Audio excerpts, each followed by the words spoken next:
Namaste. I'm Mona Flynn, here to share with you 2 different ways to do half moon pose using a yoga wall station. Half moon is Ardha Chandrasana. It's a wonderful way to open up the side body and create length through the legs and strengthen the neck. So many benefits of this beautiful pose. It's very empowering. At first, we're going to use the yoga wall for support of the back body while we explore range of movement and how to come in and out of the pose. When I stand with my back against the wall, I want to stand with the distance that allows me to be supported without being so far away that I am leaning. Likewise, I will not have my heels right up against the wall because then I'll be more apt to hyperextend. So I need to have just enough space to allow for the size of my tush maybe, but in addition to allow for the block that's going to rest possibly at the inside or the front of my front foot. So as I park myself so that the bottom hand can align for the most part with the shoulder, and that the bottom shoulder will align with the top shoulder and therefore with the top arm, I would want to be more or less about right here, which means I need to back up just a little bit. And the distance between my foot and my arm really is the distance between my hip fold and right underneath my arm. I have to accommodate the length of my torso. My top arm will hold the yoga wall strap, and I want to hang on to it in such a way that I can slide and still have the safety net at the very end. That's what I'm going to need. Once I get the hang of this, I can really cinch it up and use it a little bit more for traction. But for now, I get to come into my pose, more typically from a warrior 2, a triangle pose. I get to practice lengthening and not looking down perhaps, but learning to feel where I am going. And as soon as I get there, my pelvis has the support of the wall, my shoulders have the support of this wall, and I can walk the top arm up and find the balance between a tug and a push. As I play around with mobility, with practice over time, I might be able to come that little bit lower, which means that my back leg has to also accommodate by going that little bit higher.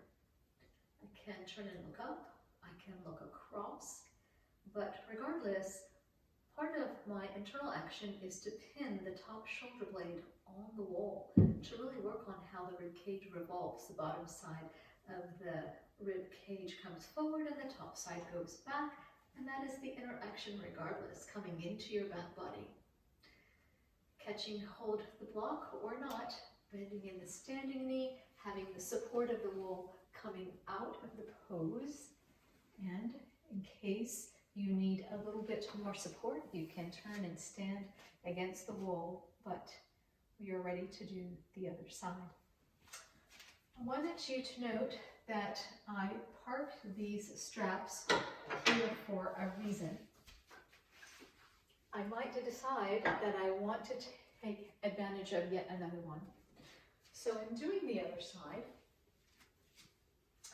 as I want to align my shoulders to catch the top strap, as I get myself ready for that, again, I want to practice coming into it and trusting my sense of awareness, my capacity for using my legs for stability, the proprioception that I develop, and my awareness of my place in space, that is proprioception. So I want to lengthen, remind myself I am going to stay long through the torso, through both sides, and feel where I am going. As soon as I am there with the support of the wall, I can take the back arm, the top arm up, and find pinning the shoulder blade. Every once in a while, I have a student who finds it difficult to be here because of a shoulder injury or a past issue, and I might make the pose a little bit kinder by allowing them to hold back that little bit further. If you didn't have the wall, you could park the arm behind you, but the wall makes that a little bit cumbersome here. Again, the exploration of how far am I going to travel into this pose, what's enough for today, what's a comfortable challenge, pinning the top shoulder blade on, staying long through both sides, finding all four limbs with their jaw, and then enjoying the transition as well as the pose. My second way into this is to come with my back body away from the wall. And I'm going to use the block in my front hand to again feel my way, parking it there. And same opportunity of catching hold the strap so I can slide out and come to that place that is mine with a little bit of a safety net. In time, I will know my place in this pose and I can measure and cinch up the strap and have more held version taking advantage of the grip.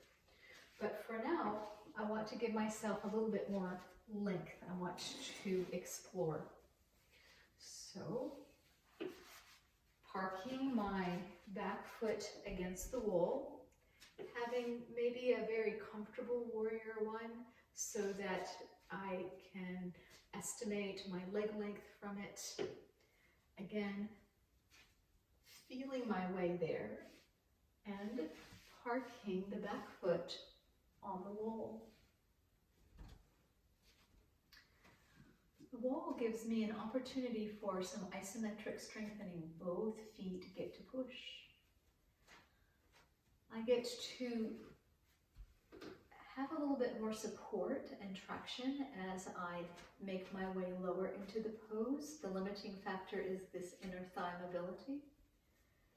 And where there is room to explore, imagining the wall behind me as I had it, I want to rotate the rib cage and come into my back body, finding a little bit of a balance between the hand that supports me from the floor and the one that tugs and how both legs are on, and the length, the space that I'm creating.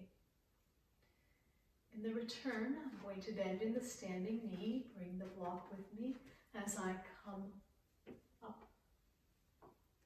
Likewise, I must do the other side. We are building balance and how we practice, how we use our practice, how we treat each side of the body.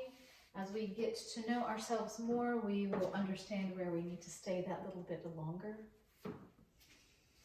I align my feet with the bracket so that the wall strap is not pulling me forward or back. I have a comfortable warrior one that will help me estimate my leg's length. I want to exhale and feel my way there and park the block and begin with it nice and tall. I want to park my foot somewhere in the middle of that bracket, so again I am centered.